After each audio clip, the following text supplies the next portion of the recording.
Start, guys. So hello everyone, we'll be continuing with the iron carbide diagram and the knowledge we have gained in iron carbide diagram towards heat treatment of steels. पहले तो एक बात बताओ कि heat treatment से आपको समझ में क्या आता है? What do you understand by heat treatment? All of you, heat treatment of steels क्या काम है? Why do we do this? क्यों करते हैं हम लोग? एनीवन? अगर कॉलेज का भी कुछ आइडिया होगा तो बताओ। और टारगेट एकेडमी के स्टूडेंट्स आप लोगों ने तो पढ़ रखा ही होगा, बिकॉज हीट ट्रीटमेंट मैंने अच्छे से पढ़ा रखा है आप लोग को, राइट? तो ट्रिपल यूनिफॉर्म हीटिंग करके फिर कूलिंग करना। किस लिए? क्या कारण है इसका? The current? mechanical properties would change over. Yes, heat treatment is basically about heating the alloy, यानी कि आयरन और कार्बन का जो एलॉय बनता है उसको हम लोग एक पर्टिकुलर टेम्परेचर तक हीट करते हैं। उसके बाद हम लोग हीट करके उसको स्लो कूलिंग करेंगे या रैपिड कूलिंग कर देंगे, ठीक है? या कूलिंग इन नॉर्मल एयर करेंगे, नॉर्मलाइजिंग, ठीक है? या कूलिंग इन डिफरेंट एनवायरनमेंट करेंगे, कोई गैस के प्रेजेंस में करेंगे, कार्बोराइजिंग।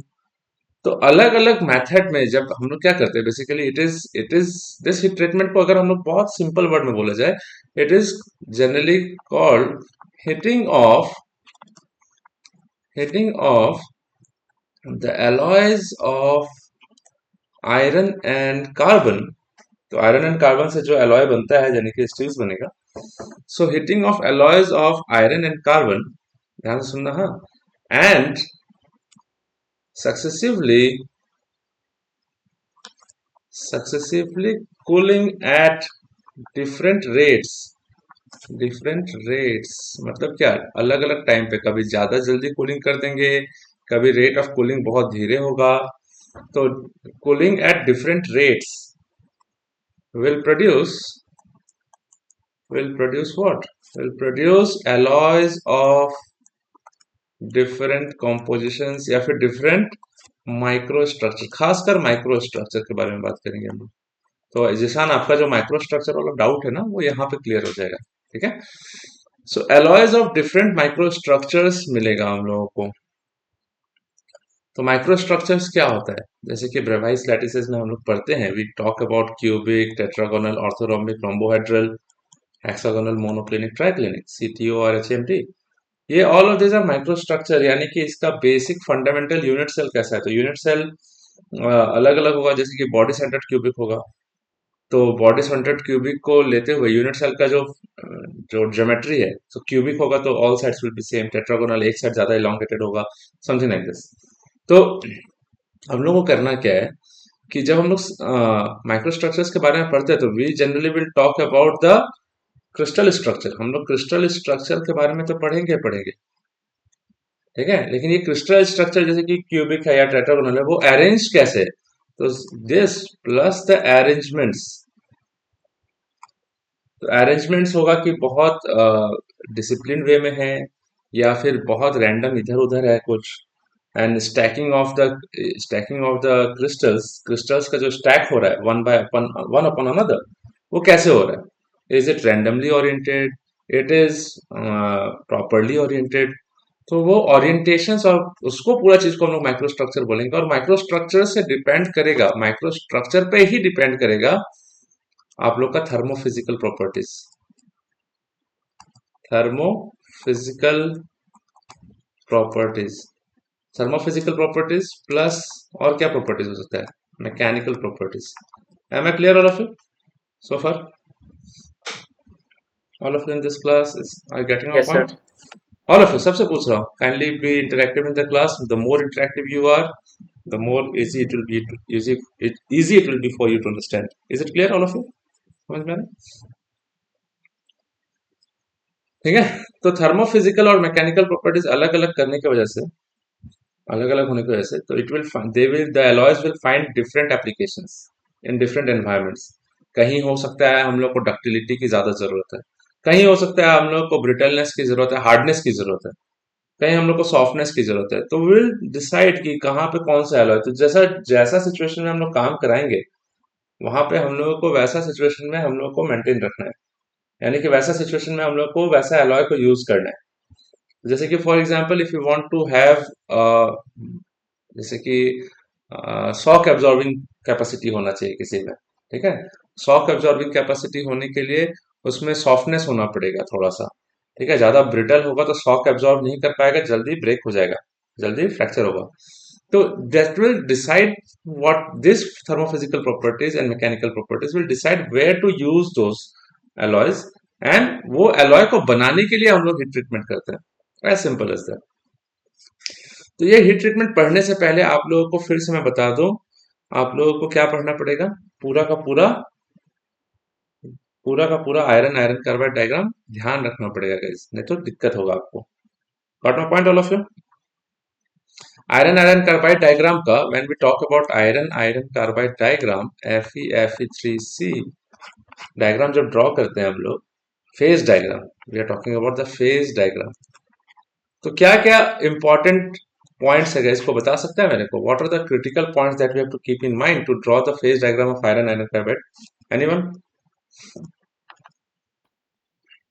Sir, temperature हाँ, टेम्परेचर्स है, so we will have to keep in mind the temperatures, ठीक है। फिर हम and लोगों को concentration of carbon. कार्बन, यानी कि carbon carbon composition, carbon composition bye weight percentage, ठीक है। कैसे कैसे होता है देखो।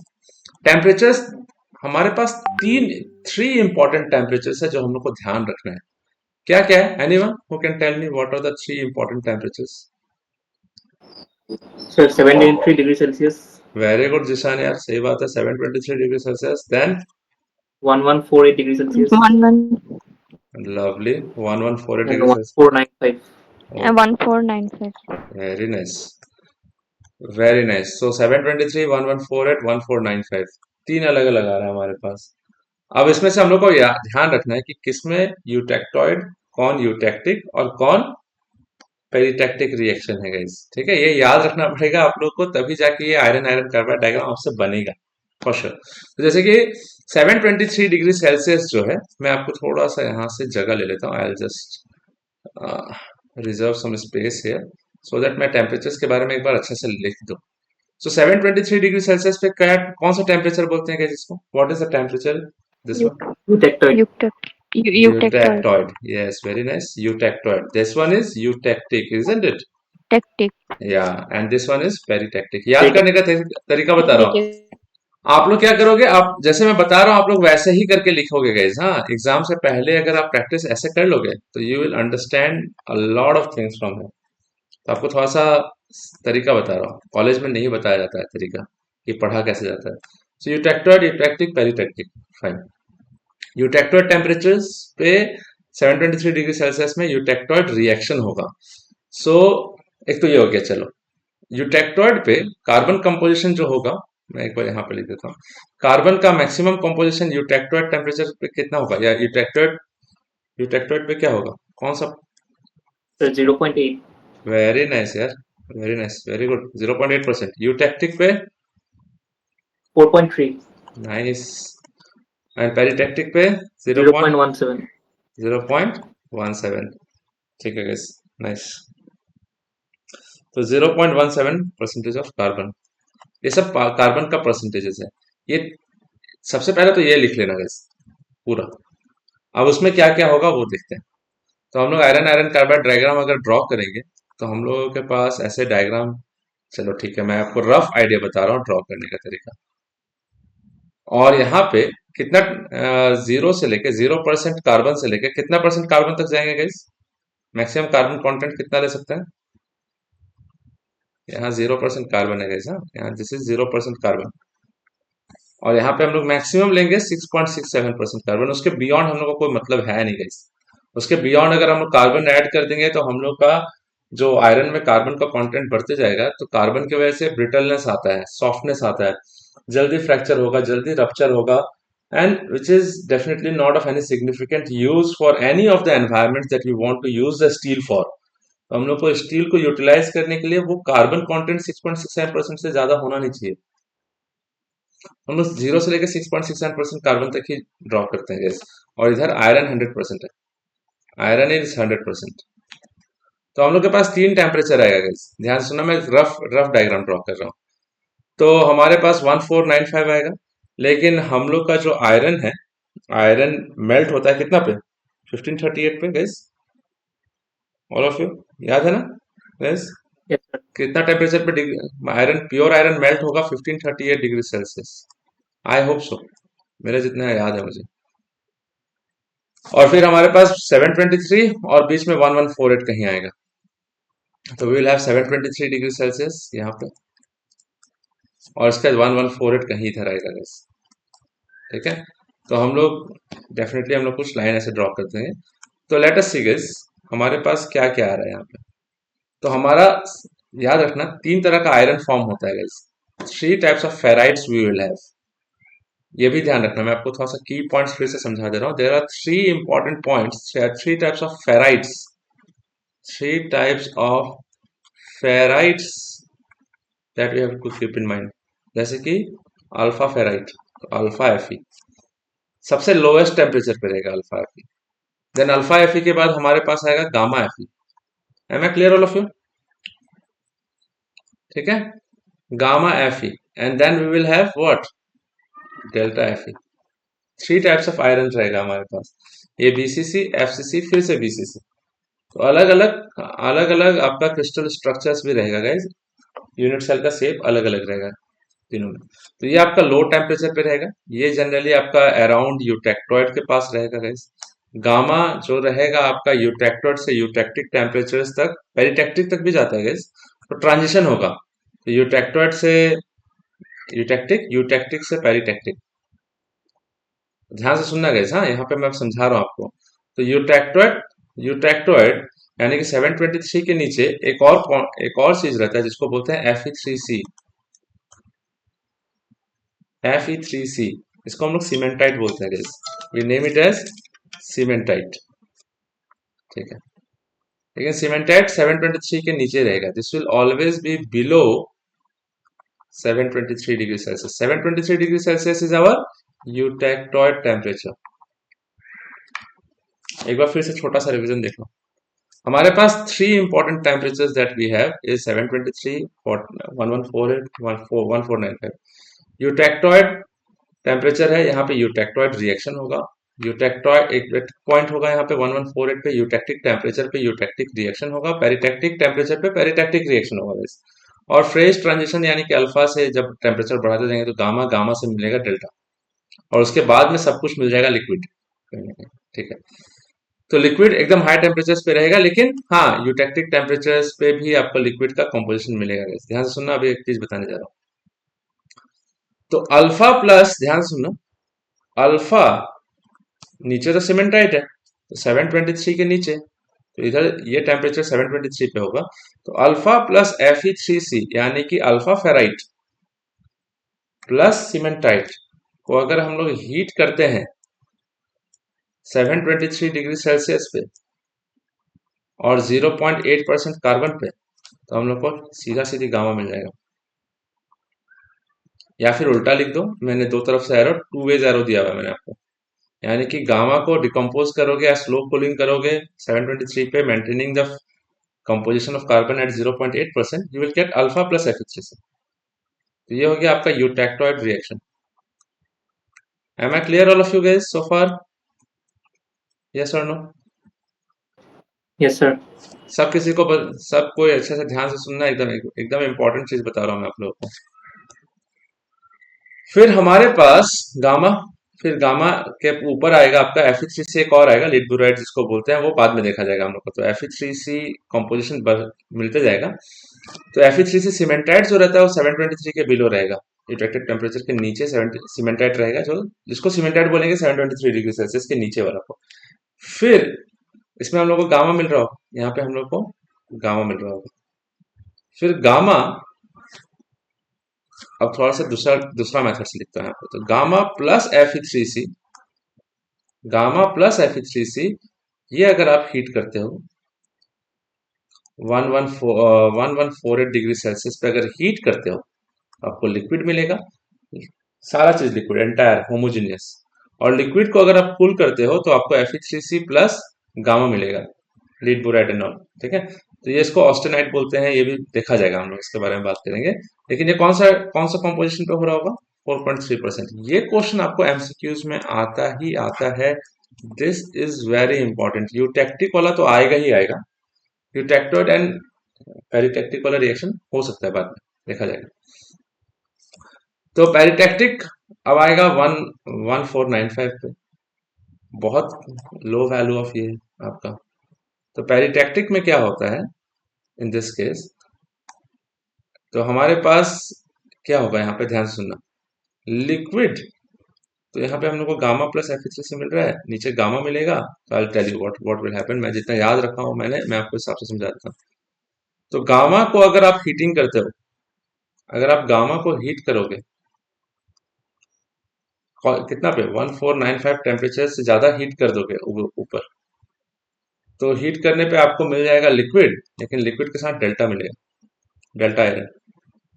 और लिक्विड के साथ डेल्टा आयरन मिलेगा, तो delta iron, liquid plus delta iron को कूल कर दोगे, सेम कंपोजिशन 0.17% कार्बन पे, तो आपको ऑस्टेनाइट मिलेगा। इसको बोलते हैं peritectic reaction. Am I clear all of you so far? किसी को कोई डाउट होगा तो प्लीज बताना। हाँ, ये 3 रिएक्शंस को मैं आपको यहाँ पे दिखाता हूँ कैसे लिखा जाएगा गैस। तो 1538 में मेल्ट होगा, 1538 के ऊपर पूरा लिक्विड रहेगा गैस, पे अटेंशन एवरीवन। तो 1538 से लिक्विड लिक्विड लिक्विड लिक्विड सीधा लिक्विड चला जाएगा 1438 पे। आपको एकदम ध्यान से सुनना, एक चीज बता रहा हूँ ड्रॉ करने का तरीका। सो 1538 से सीधा एक लाइन ड्रॉ करेंगे, तो हमारे पास आ जाएगा एक पॉइंट यहाँ पे, जो कि 4.3% कार्बन है, जो कि 4.3% कार्बन है।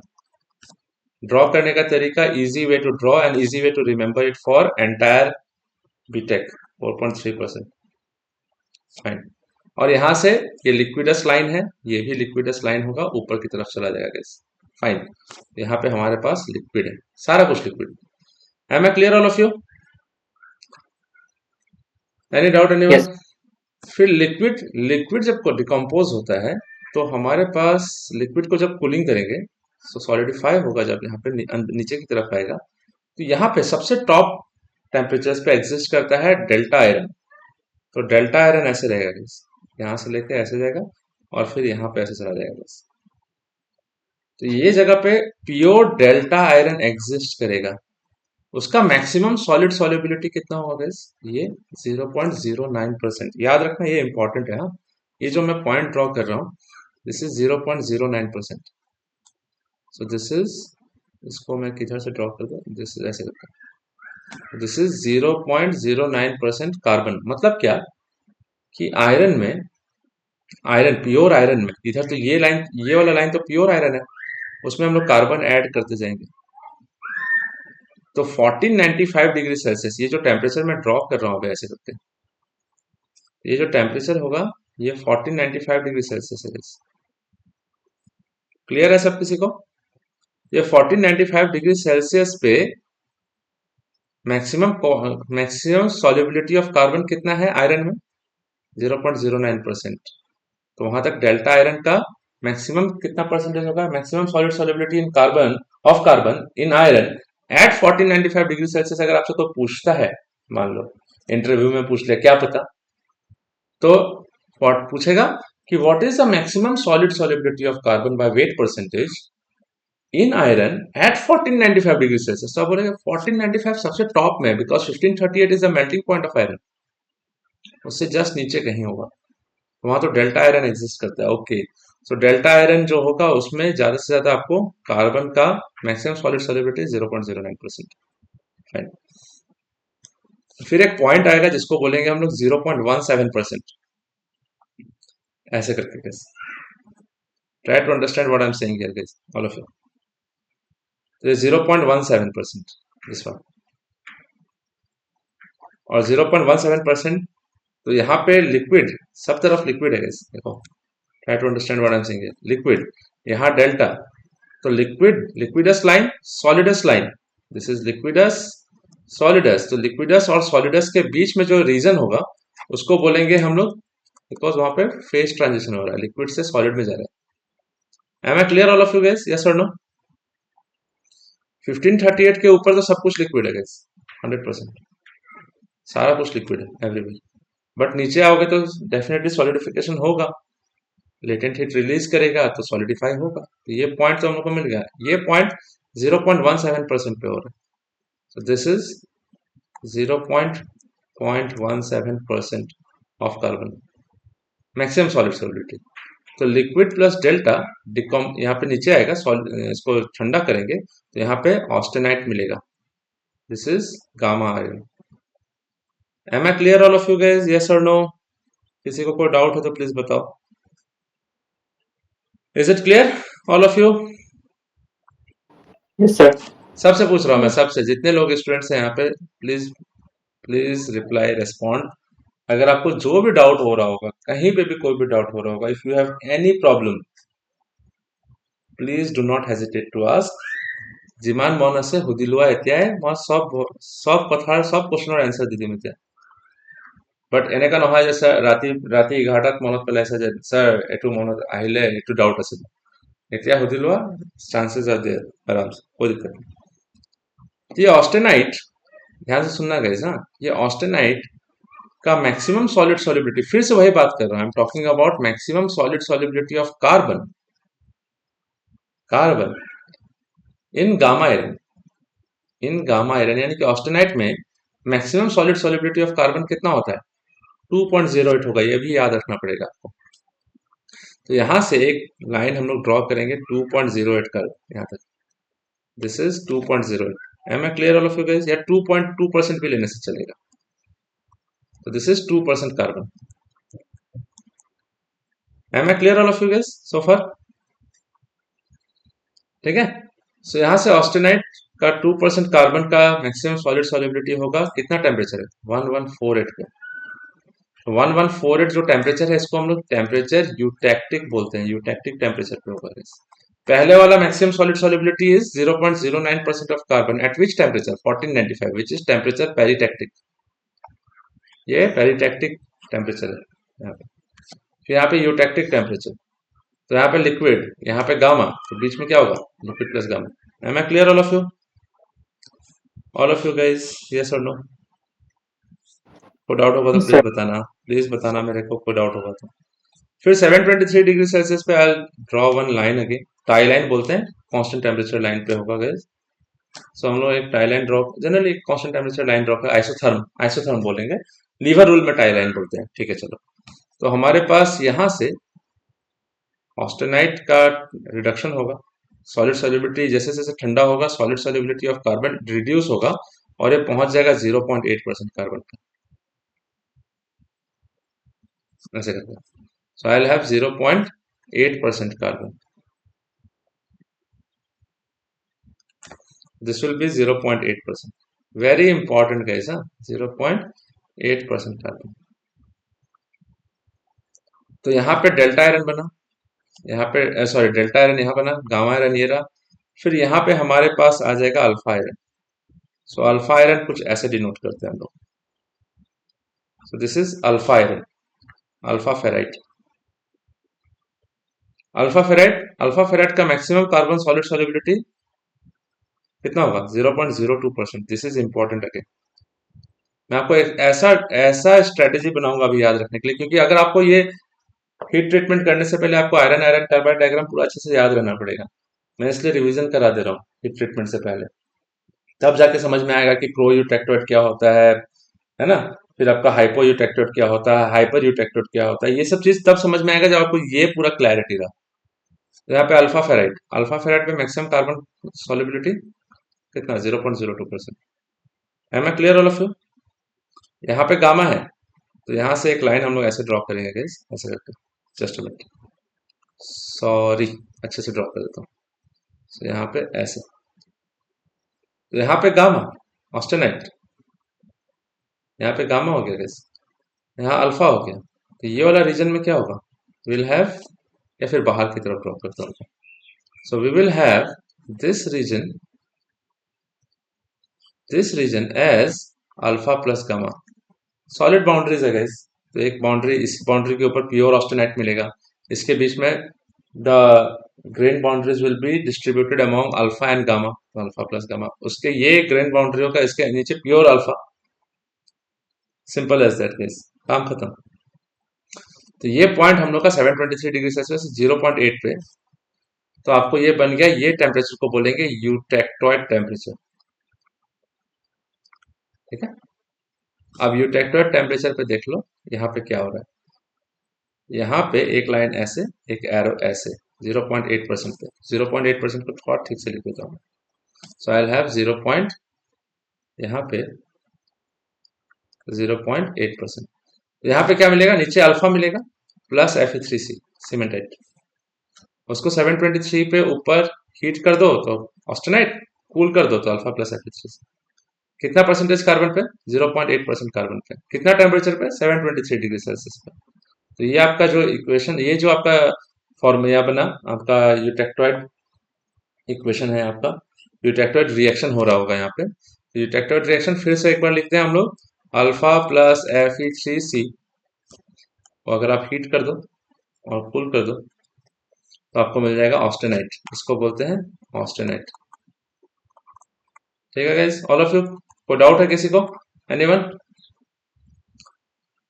कितना टेम्परेचर पे, 723 डिग्री सेल्सियस पे, कितना कंपोजिशन पे, 0.8% ऑफ कार्बन पे, पहला है, इसको बोलेंगे यूटेक्टोइड रिएक्शन, ठीक है। अब इससे ऊपर चलते हैं, 1148 पे जा रहा है, तो 1148 पे एक और पॉइंट मिल रहा है, इसको, ये सबको इनवेरिएंट रिएक्शन बोलते हैं, मतलब डिग्रीज ऑफ फ्रीडम 0, कोई भी चीज वैरी नहीं कर सकते, थोड़ा भी इधर उधर वैरी किया, कंपोजिशन वैरी किया, ये पॉइंट से शिफ्ट हो जाएगा। टेम्परेचर वैरी किया, थोड़ा सा भी 1148 से ऊपर गया तो लिक्विड, लिक्विड से थोड़ा भी नीचे आया तब यहाँ पे गामा प्लस Fe3C मिलेगा हम लोग को। तो यहाँ पे again there will be a equation, और ये जो कंपोजिशन है, दिस इज 4.3% कार्बन। कितना टेम्परेचर पे, 1148 पे। Am I clear all of you guys so far, yes और नो? ठीक है, किसी को डाउट होगा तो प्लीज बोलना। हाँ, फिर क्या होगा, लिक्विड को अगर आप ठंडा करते हो, इस डायरेक्शन में हीटिंग हो रहा है, इधर हीटिंग कर रहे हैं, तो अगर आप, ठीक है, आप इसको उल्टा भी लिख सकते हो, ज्यादा अच्छा रहेगा उल्टा लिख दो, इधर कूलिंग इधर हीटिंग। तो लिक्विड को कूलिंग करते हैं अगर, तो आपको गामा, इधर कूलिंग कर रहे हैं और इधर हीटिंग कर रहे हैं। कितना टेम्परेचर पे, 1148 डिग्री सेल्सियस पे, कितना कंपोजिशन पे, 4.3 कार्बन, 4.3% कार्बन पे, तो गामा प्लस Fe3C मिल जाएगा आपको, ऑस्टेनाइट, ये आपको मिलेगा, इसको बोलेंगे यूटैक्टिक रिएक्शन, ठीक है। फिर इसके ऊपर जाओगे अगर आप ये पॉइंट पे, तो ये पॉइंट पे आपको लिक्विड, ये पे है डेल्टा, यहाँ नीचे डेल्टा आ रहा है ना, तो लिक्विड प्लस डेल्टा, सो ऊपर ऐसे करते हैं, so liquid plus delta 1495 degree Celsius पे, कितना, 0.17% कार्बन पे, देख लो। तो हमारे पास क्या होगा, लिक्विड प्लस डेल्टा को अगर आप 1495 डिग्री सेल्सियस पे कूलिंग करते हो, इधर कूलिंग कर रहे हो अगर आप, और इधर हीटिंग होगा, तो 1495 डिग्री सेल्सियस पे कूलिंग करते हो तो आपको ऑस्टेनाइट मिलेगा। ऑस्टेनाइट को गर्म करोगे 1495 डिग्री सेल्सियस पे 0.17% कार्बन पे, तो आपको ये मिल जाएगा, this will be called peritectic reaction. काम खत्म, यहाँ से आने वाला सारा क्वेश्चन आपसे हो जाएगा, no doubt about it. Am I clear all of you? Yes or no? All of you in this class. नए स्टूडेंट्स जितने लोग हैं यहाँ पे, everyone. Is it clear? Yes or no, guys? Sir, tie line কোনটো হয়? Tie line তো আমি তেতিয়া draw কৰো, যেনেকে for example, if I have to determine the composition of, তোমাক দিয়া আছে lever rule লগাম, তোমাক ক'ব যে like at temperature 1200 degree Celsius, so 1200 degree Celsius তুমি এটা লাইন draw কৰিবা এনেকে, ঠিক আছে। তো তুমি কি উলিয়াবা, you will use lever rule to find out what, এনেকে সুধি দিব যে at 4% carbon, 4% wait percentage of carbon, ये इस एलॉय पे कितना लिक्विड है और कितना ऑस्टेनाइट है, ये पूछेगा आपसे। ये जो लाइन ड्रॉ करोगे आप, this 1200 degree Celsius line is known as tie line, Yes, sir. so this is the temperature. ये टाई लाइन के हिसाब से अगर आप करोगे तो आप यहाँ से आप लीवर रूल लगा सकते हो, तो गामा का कॉम्पोजिशन ये वाला पार्ट आ जाएगा और लिक्विड का कॉम्पोजिशन ये वाला पार्ट आएगा, उल्टा हो जाता है जो, सिंपल है sir, very easy to use the lever rule anyways. तो अभी यहाँ पे इतना रखते हैं, तो आपको एक चीज तुरंत सबको एक क्विज की तरह आंसर देते जाएगा आपको। हाँ, सबको बताओ तो क्या क्या इंपॉर्टेंट टेम्परेचर्स मिला आप लोगों को? क्या क्या इंपॉर्टेंट टेम्परेचर्स है? ऑल ऑफ यू बताओ। Sir, 723 degrees Celsius. 723 degree Celsius. दूसरा कोई? एनीवन एल्स और कोई बता सकता है? What is the next temperature? 1148 1148 degree Celsius. Another one 1495 1495. Degree Celsius. और temperature of melting of iron कितना है? 1538 डिग्री सेल्सियस। ये याद रखना प्लीज। हाँ, alright, 1538 degree Celsius. 723 degree Celsius में इसको टेम्परेचर ऑफ क्या बोलेंगे? This will be known as eutectoid temperature. ये होगा यूटेक्टिक टेम्परेचर, और ये है temperature which is for peritectic reaction. Very nice. तीन तरह का हमारे पास आयरन रहता है, अल्फा, गामा, डेल्टा। मैं आपको एक और चीज यहाँ पे समझा देता हूँ। तो यहाँ पे तीन तरह का हमारे पास रहेगा। तो alpha iron, gamma iron, austenite, फिर डेल्टा आयरन, ऐसे बोलेंगे। ठीक है। अल्फा आयरन में carbon maximum max solid solubility, तो ऐसे लिख देता हूं मैं सबके लिए, बार बार तो लिखूंगा नहीं। So I will have max solid solubility of carbon by weight percentage. तो अल्फा आयरन में मैक्सिमम सॉलिड सॉल्युबिलिटी 0.02% है ना गाइस, ऑल ऑफ यू? ठीक है। गामा आयरन में 2% होगा, और डेल्टा आयरन में 0.09% गाइस। वेरी इंपॉर्टेंट, ये भी जानना जरूरी है, नहीं तो आप ये वाला लाइन कभी ड्रॉ नहीं कर पाओगे। डेल कितना पे, ये पॉइंट क्या है। तो अगर आपको sorry iron iron carbide diagram पे बोल दिया कि डेल्टा इधर कितना, ये कितना निकालने के लिए, तब तो ये जब तक आप 0.09 नहीं जानोगे, आप यानी कि लीवर रूल लगा ही नहीं सकते हो। इसलिए ये जानना ज्यादा जरूरी है, so that you can find out the composition of delta or alpha or gamma for a given temperature and composition of the carbon. So this is the maximum solid solubility. Maximum solid solubility 0.02% कितना temperature पे? 723 degree Celsius पे। 2% 1148 degree Celsius पे। 0.09% 1495 degree Celsius पे। Am I clear all of you? ठीक है। कोई doubt होगा तो प्लीज बताना, anyone, if there is any doubt. फिर यूटेक्टोइड का जो ये आएगा, यूटेक्टोइड का कार्बन कंपोजिशन, यूटेक्टोइड रिएक्शन का जो कंपोजिशन होगा, ध्यान सुनो।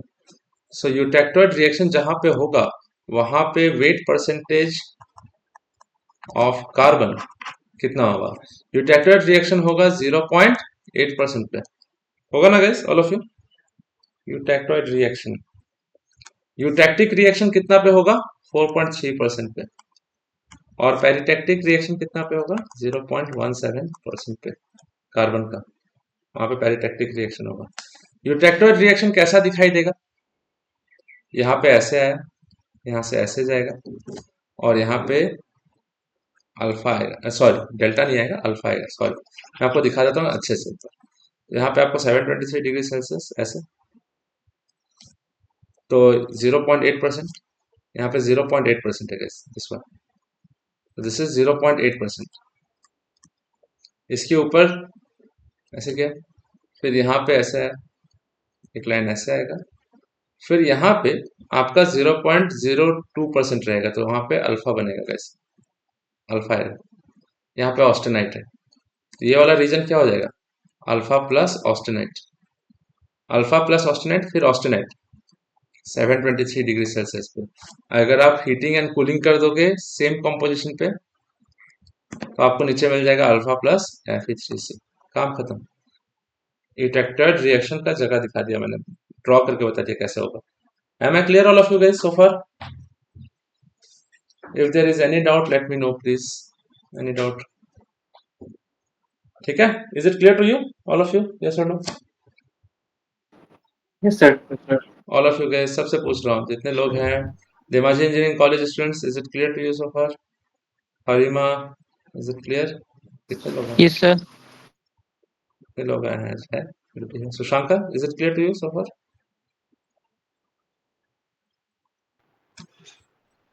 अब हम लोग 4.3% के बारे में बात करते हैं। तो 4.3% में यूटेक्टिक रिएक्शन होगा। यूटेक्टिक रिएक्शन के लिए एक लिक्विड चाहिए, दो सॉलिड चाहिए। ये पूरा सॉलिड ही है गाइस, ये सॉलिड से सॉलिड ही बन रहा है। यहाँ पे सॉलिड टू सॉलिड सी हो रहा है guys। यूटेक्टिक रिएक्शन में लिक्विड से सॉलिड होगा, तो लिक्विड से सॉलिड में जाएगा। तो यूटेक्टिक रिएक्शन के लिए 4.3%, तो मैं ड्रॉ करके दिखा देता हूँ। यहाँ पे ऐसे आएगा गैस 4.3%, इस पर ऐसे चला जाएगा। So I have something like this, the another line will go something like this. तो ये आपका ऊपर, इसके ऊपर लिक्विड है, ये टेम्परेचर आपका हो जाएगा 4.3%। फिर ये टेम्परेचर जो है ये आपका हो जाएगा 1148 डिग्री सेल्सियस। लेकिन यहाँ पे एक गामा आएगा, ये जो लाइन जो गामा जा रहा है ऐसे देखो, ये नीचे से गामा ऐसे, ये वाला नीचे से लाइन आ रहा है, ये नीचे से आएगा फिर यहाँ तक जाएगा। Got my point all of you? ऐसे जाएगा, देख लो, नीचे से आया, यहाँ पे आया, फिर ऐसे आएगा। तो ये लाइन कहाँ पे एग्जिस्ट करेगा गैस? सिस्टम में। तो यहाँ पे ऐसे जा रहा है गैस, ये ऐसे आ रहा है। तो यहाँ पे लिक्विड प्लस क्या है, यहाँ ऑस्टेनाइट, लिक्विड प्लस ऑस्टेनाइट। ये वैल्यू कितना है? 2% कार्बन है। Maximum solid solubility of carbon in austenite is कितना? 2%। कितना टेम्परेचर? 1148 डिग्री सेल्सियस पे। तो हो गया। तो यहाँ पे यूटेक्टिक रिएक्शन कुछ ऐसे जाएगा guys. Am I clear all of you? Yes और no? Eutectic reaction gamma plus Fe3C बनेगा। ठीक है। अब क्या होता है, मैं आपको यहाँ पे एक और चीज बता देता हूँ। यहाँ पे पेरिटेक्टिक खत्म कर लेते हैं, उसके बाद आपको एक छोटा सा जिस्ट बताता हूँ, उसके बाद एक और क्लास लेंगे on heat treatment. So Zishan, what is the first examination for you guys? क्या है पहला exam? Sir, 13 of EVS, sir. Can you pass the preparations over it? How is the EVS preparation for all of you? Sir, start करो ना EVS. मेरे तो बनाए लिखे हो पड़ा, Yes, sir. राइट? गुवाहाटी चलिए ऐसे गॉस काटिब नालागे बोले दीघली पुखुरीत। So yes, you have knowledge of কি বুলি কয় environmental studies. So yes, you can write down, it's an important thing तो, ठीक है। बट यस, अच्छा से लिखना, सब कोई थोड़ा सा पढ़ लेना, कोई दिक्कत नहीं। 0.17% में क्या आ रहा है हमारा? पेरिटेक्टिक होगा। तो पेरिटेक्टिक रिएक्शन के लिए हम लोग को डेल्टा आयरन चाहिए। अल्फा हो गया, गामा हो गया, हमारे पास डेल्टा आयरन चाहिए। सो डेल्टा आयरन कुछ ऐसे जाएगा, 1495 डिग्री सेल्सियस पे होगा, 1495 डिग्री सेल्सियस पे होगा। और यहां से ये लाइन जो है, ये गामा का लाइन, तो गामा का लाइन ऐसे जा रहा है guys, और ये लाइन कुछ ऐसे चला जाएगा, ऐसे जाएगा। Please pay attention everyone. हाँ, ये गामा का लाइन, ये डेल्टा का लाइन, ठीक है। थोड़ा सा यहाँ पे आएगा, यहाँ पे 1538 पे चला जाएगा, this will B 1538 degree Celsius. फिर यहाँ से एक लाइन ऐसे ड्रॉ करेंगे, तो ये जो चला जाएगा, ये वाला लाइन जो आ रहा है इस पॉइंट से लेके ये जो सीधा लाइन है वो ये वाला लाइन है। तो यहाँ पे आपको ऑस्टेनाइट मिल रहा है 1495 डिग्री सेल्सियस पे। ये यहाँ पे मैक्सिमम सॉलिड सॉल्युबिलिटी 0.09%। ये कितना है guys? How much is this? 0.17. 0.17%। Very nice. उसके बाद आपका यहाँ पे लिक्विड प्लस डेल्टा, तो definitely there will be a reaction something like this. काम खत्म। सो यहाँ पे क्या आ जाएगा? यहाँ पे लैम्डा, सॉरी गामा। तो gamma will form upon heating, it will form liquid plus del iron, and liquid plus delta iron if cooled at 1495 degree Celsius at composition of 0.17% carbon, तो हम लोग को क्या मिल जाएगा? गामा मिल जाएगा। सो हमारे पास अलग अलग रिएक्शंस हो गया। तो यहाँ पे रिएक्शंस क्या हो गया? गामा से लेके 723 डिग्री सेल्सियस पे लिख देना होगा। 723 डिग्री सेल्सियस 0.8% कार्बन पे हम लोग को alpha iron plus Fe3C, alpha को फेराइट भी बोलते हैं जनरली, BCC होगा, या फिर बॉडी सेंटर्ड टेट्रागोनल भी हो सकता है। मैं बताऊंगा टेट्रागोनल हीट ट्रीटमेंट, जब फॉर्मली घुस जाएंगे हीट ट्रीटमेंट में तब बताऊंगा टेट्रागोनल बनता क्यों। सो सॉलिड सब्स्टिट्यूशन होता है, कार्बन एटम का सब्स्टिट्यूशन होगा, या फिर कार्बन एटम वॉइड्स को ऑक्युपाई करेगा। जैसे कि कार्बन एटम का डायमीटर 0.1495 नैनोमीटर होता है, 0.145 नैनोमीटर होता है। तो आपका जो क्यूबिक सेल होगा यूनिट्स, आयरन का जो डायमीटर होता है उसके बीच में जो जगह होगा, अगर 0.145 है उससे बड़ा है तो यहाँ पे कार्बन बैठ सकता है। अगर कार्बन को फोर्सफुली एंटर कराया जाएगा तो ये थोड़ा सा इलोंगेट हो जाएगा, तो ये क्यूबिक से थोड़ा सा बढ़ जाएगा, जो बन जाएगा टेट्रागोनल। तो थोड़ा सा लंबा हो जाएगा यहाँ पे ऐसे, तो बीच में कार्बन आएगा। तो this is a lot of science takes place guys. यहाँ पे आप लोग को पढ़ाया नहीं जाता है वो बात अलग है वैसे, बट यस थोड़ा सा खाली एग्जामिनेशन पॉइंट ऑफ व्यू से पढ़ा देने से होता नहीं है। बट चलो कोई नहीं, मैं हूँ, जब तक मैं हूँ तो आपको साइंस छोड़ेगा नहीं। तो यहाँ पे क्या होगा, 4.3% पे 1148 डिग्री सेल्सियस पे लिक्विड जो है वो चला जाएगा 1148 डिग्री सेल्सियस पे कितना परसेंट, 4.3% कार्बन पे हम लोग को ऑस्टेनाइट प्लस F3C मिलेगा गाइस। फिर यहाँ पे हम लोग के पास लिक्विड प्लस डेल्टा आयरन, वो 1495 पे कूलिंग कर दो, स्लो कूलिंग कर दो, ठीक है। सो 1495 पे कूलिंग नहीं, कूलिंग 0.17% कार्बन पे कूलिंग कर दो। तो कूलिंग करोगे तो 1495 से जैसे नीचे आएगा बेसिकली, तो वहां बन जाएगा गामा, और थोड़ा ऊपर चला जाएगा तो बन जाएगा ये।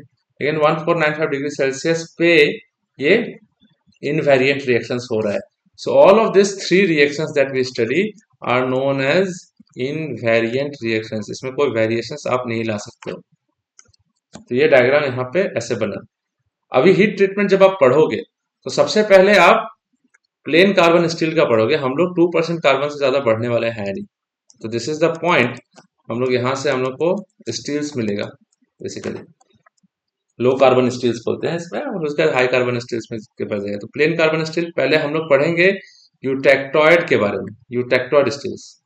तो यूटेक्टॉइड कॉम्पोजिशन से नीचे जो होगा उसको बोलेंगे हाइपो यूटेक्टॉइड, और यूटेक्टॉइड कॉम्पोजिशन से ऊपर जो होगा उसको बोलेंगे hyper eutectoid.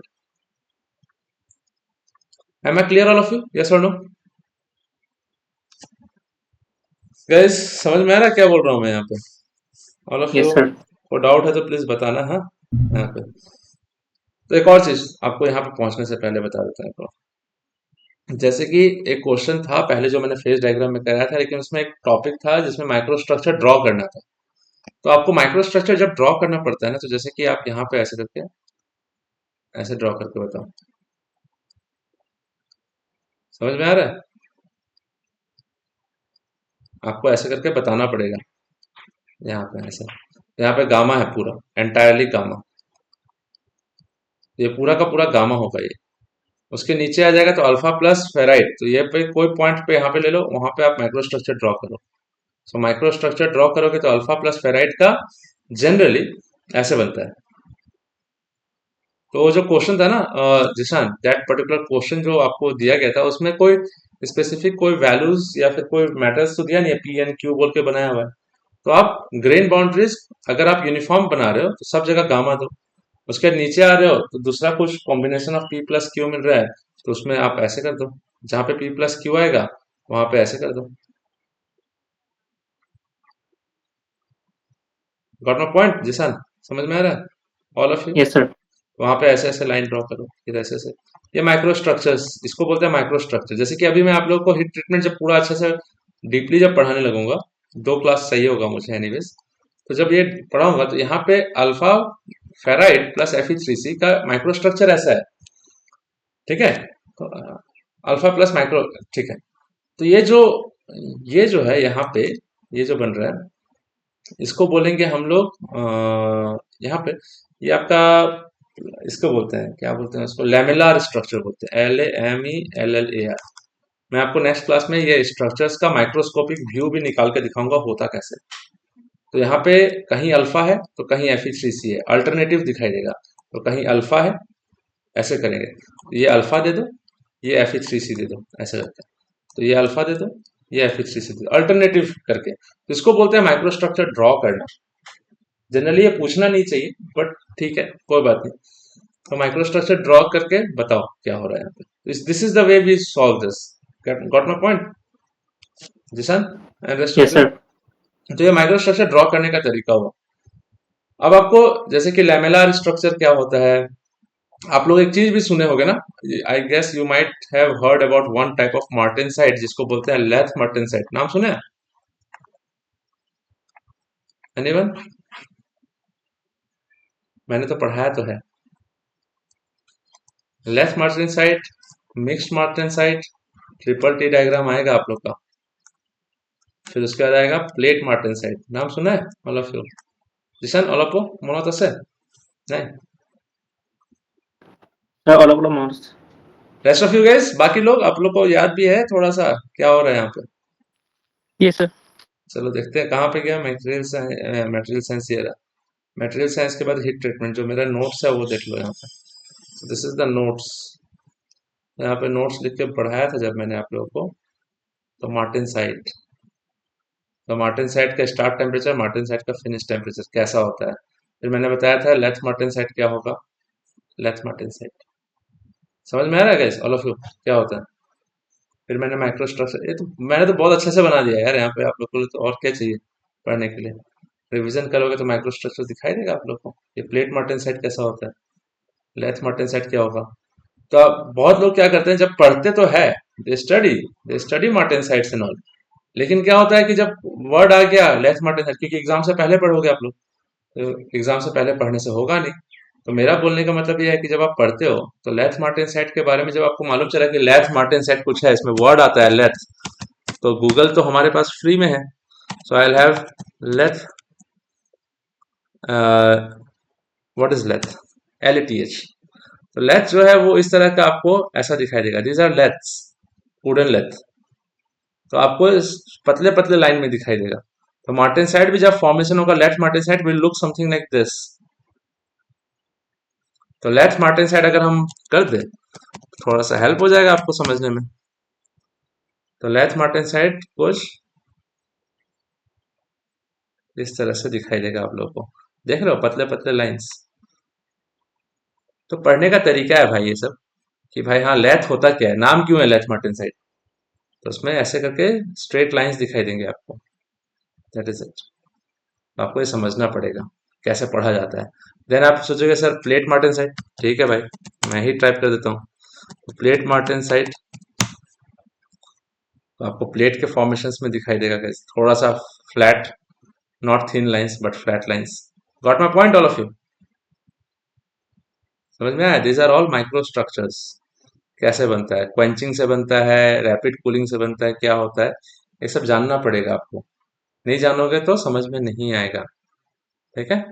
So next class में मैं आप लोगों को ये प्लेन कार्बन स्टील का हीट ट्रीटमेंट में martensite and triple T diagram के बारे में पढ़ाते हुए पूरा आंसर्स लिखवा दूंगा, जो भी आस्तु में है आप लोग का, ठीक है। So I'll see you in the next class guys. Till then take care. All of you have a good day and please keep studying. अच्छे से पढ़ो, जो भी डाउट होगा मेरे को पूछो. Do not forget to ask doubts guys. Please. See you guys.